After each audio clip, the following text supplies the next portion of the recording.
তাকে আল্লাহ তাআলা পাঠাবেন। আল্লাহ তাআলা কোরআনে কারিমে সূরা নাসের বলতে বলতেছে ইয়াজি জাতি কুতিলা, কোন অন্যায়ের কারণে কোন অপরাধের কারণে তাদেরকে কতল করা হলো, হত্যা করা হলো, তাদেরকে যে হত্যা করা হলো কেন প্রশ্ন হচ্ছে আছে আল্লাহ তাআলা ইয়াজি জাতি কুতিলা, কেন তাদেরকে হত্যা করা হলো?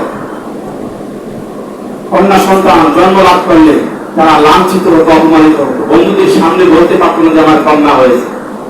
অর্থাৎ নিজের কন্যা অন্যের ঘরে গিয়ে কাজ করবে, দাসত্ব করবে, আরেকজনের ব্যবহার করবে।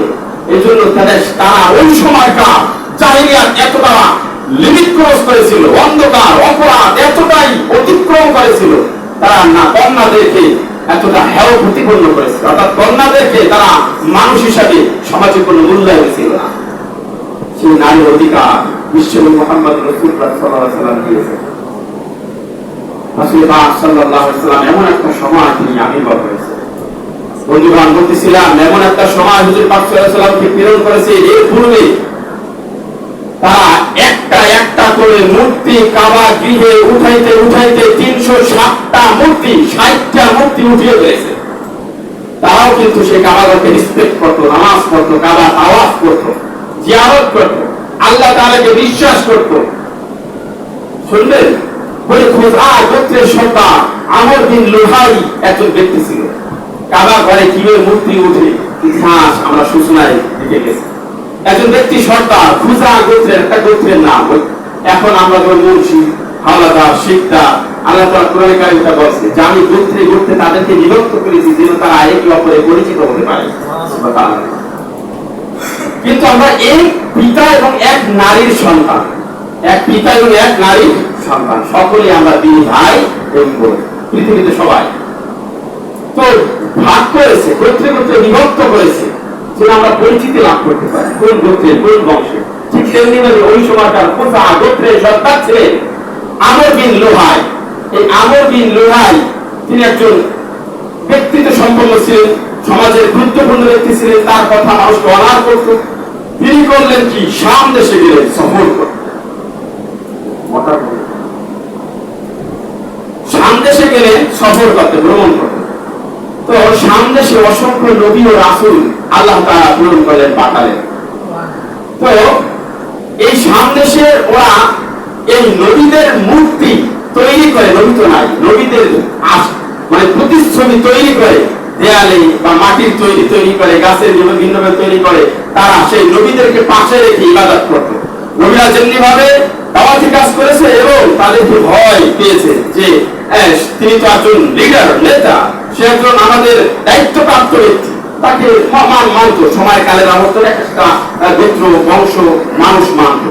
তো ওই সময়টা তাদের ধারণা ছিল এই যে আমাদের এখন বর্তমানে নবী তো নাই, এই নবী ইব্রাহিম আলাইহিস সালামের মূর্তি তৈরি করলো, ঈসা আলাইহিস সালামের মূর্তি তৈরি করলো। তারা ধারণা করলো যে নবীদের মূর্তি প্রতিচ্ছবি তৈরি করে যদি আমরা ইবাদত করি তাহলে আল্লাহ তাআলার প্রতি ধ্যান ভয় আসবে এবং তারা দেখতে পাবে। দেখেন সূত্র শুরু হয় কোথা থেকে। এই নিয়ত করে তারা সেই হুবল নামে একটা মূর্তি তৈরি করলো। সর্বপ্রথম হুবল নামে একটা মূর্তি তিনি তৈরি করেন।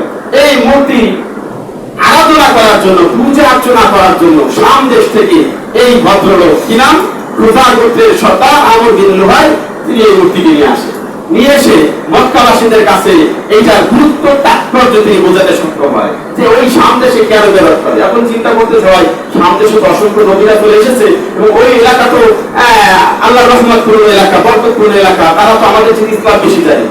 তো তারা যেহেতু এটাকে ভালো দিক বিবেচনা করে কাজটা করতেছে, আমরা এটাকে কি করবো, কাবা গৃহে রাখবো, আমরা এটাকে ইবাদত করবো, কাবা গৃহে রেখে এই আপনার হুবল নামক এই মূর্তিটা তারপর আল্লাহ তাআলা ইবাদত করবো।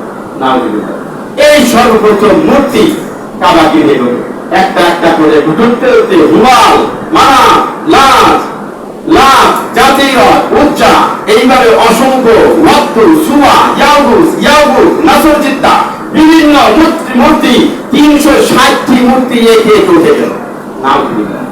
আপনি চিন্তা করতে পারেন, তারা কিন্তু সূচনা করলো কি করছে, ভালো দিক বিবেচনা করে কিন্তু এই মূর্তি তৈরি করলো। আর পরবর্তীতে কি হলো, সেই একটা মূর্তি শিরক কাজ শুরু হয়ে গেল, একটা প্রচলিত শুরু হয়ে গেল, এই সূচনা শুরু হয়। তারা ভুলে গেল এক আল্লাহর দাসত্ব করা, লা ইলাহা ইল্লাল্লাহু, এই কথা থেকে তারা ভুলে গেল। লা ইলাহা ইল্লাল্লাহ এটা ছিল এক আল্লাহর উপাস্য করা, ইলাহা করা। সকল মূর্তি পূজা, সকল কিছু থেকে মুখ ফিরিয়ে গিয়ে এক আল্লাহর দাসত্ব করা, এটাই হচ্ছে লা ইলাহা ইল্লাল্লাহর ব্যাখ্যা। আর এটাই ছিল সকল নবী রাসূল যারা দুনিয়াতে আল্লাহ রাব্বুল আলামিন প্রেরণ করেছেন, সকল নবী ও রাসূলকে আল্লাহ রাব্বুল আলামিন এই দাওয়াতি কাজ দিয়ে পাঠিয়েছে। এই তাদের কাজই ছিল, উদ্দেশ্য ছিল এক। এরপরে তারা ভুলে গেল সেই মূর্তি পূজা করতে করতে আল্লাহর দাসত্ব করা থেকে ভুলে গেল। তারা চিন্তা করতো বিশাল একটা গাছ, এই গাছের ভিতরে শক্তি আছে, তারা গাছ পূজা শুরু করলো। সূর্য, এই সূর্য দেখে শুরু করলো যে সূর্যের অসম্ভব শক্তি রয়েছে, কেননা এই গোটা অন্ধকারকে দূরে ঠেলে দিয়ে, পশ্চিম দিকে ফেলে দিয়ে কি করে সূর্য পূর্ব দিক থেকে ঢাল ঢাল করে ওঠে, তাহলে এই গোটা পৃথিবীকে আলোকিত করে সূর্যের ভিতরে শক্তি রয়েছে। এই যে সূর্য নারায়ণ, সূর্য পূজা শুরু করে। তারপরে এই যত পূজা আছে এখন পর্যন্ত সেগুলো রয়েছে। মুশরিকরা, শিরককারীরা সেই ইলাহকে, মাবুদকে স্বীকৃতি দেয়, রব হিসেবে স্বীকৃতি দেয়, কিন্তু তার সঙ্গে শরীক স্থাপন করে, আগুনকে শরীক স্থাপন করে ইলাহ হিসাবে। আগুনের ভিতরে শক্তি আছে, হ্যাঁ, আগুন আমাদের পুড়িয়ে দেয়, জ্বালিয়ে দেয়, এবং আগুন কি করে একটা শক্তি, হ্যাঁ, আগুন থেকে অনেক কিছু উৎপন্ন হয়, আমরা আগুন থেকে খাবার উৎপন্ন করি। অতএব আগুন থেকে আগুনের শক্তি রয়েছে, এই আগুন পূজা শুরু করো, ওকে পূজা। হ্যাঁ, তো এইভাবে বিভিন্ন পূজা শুরু করে। ওখানে রাজনৈতিক, ধার্মিক, ধর্মীয় সামাজিকতা এতটাই লোপ পেয়েছে, এতটাই বিলুপ্ত হয়েছে।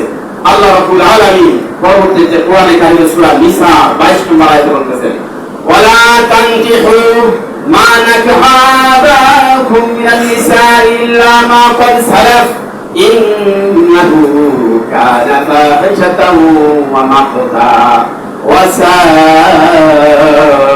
সাবিলা। যাদেরকে তোমাদের পিতৃপুরুষ বিয়ে করেছে সেসব নারীকে বিয়ে করো না, পূর্বে যা হয়ে গেছে নিশ্চয়ই তা অশ্লীল, অতি ঘৃণ্য ও নিকৃষ্ট পন্থা। নাউজুবিল্লাহ। এই আয়াতটা নাযিল হয় আবু কুবাইস নামক একজন ব্যক্তি।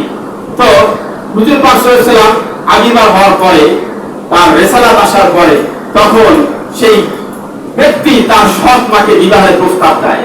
তার বাবা মারা যাওয়ার পরে তার সৎ মাকে বিবাহ করার যখন প্রস্তাব দেয়, এই নেককারজনক ঘৃণিত কথা সরিয়ে ছিটিয়ে পড়ে।